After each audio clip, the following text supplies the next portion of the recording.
Մեղրի քաղաքի Փարամանձ փողոցն է, գետակը հոսում է բնակելի տների միջով, կողքով ու փողոցնի վար, որ դարատ անձրևի հետևանքով Մեղրիում 4 ավտոմեքենա է մնացել հողի տակ։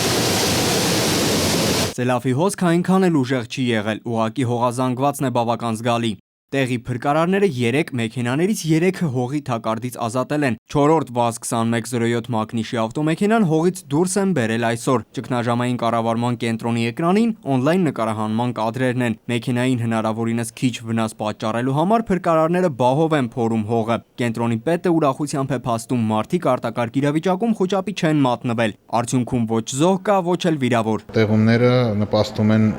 լեռնային տեղանքներում սողանքների սելավային հոսքերի առաջացմանը։ Տվյալ դեպքում մեծ սելավային հոսք չի առաջացել, սակայն տեղաշարժող հողազանգվածն է բավականին մեծ եղել։ Անձրևաջրերի պատճառած վնասի չափը դեռևս հստակեցված չէ։ Այնում միայն մեքենաներին վերաբերող ահազանգերն են ստացել։ Օդերև ութաբանների կանխատեսմամբ էլ առաջիկա օրերին հանրապետության տարածքում խորտառատ անձրևները շարունակվելու են։ Սպարտակ Գրիշյան, Վահե Եղիազարյան, ժամը լրատվական։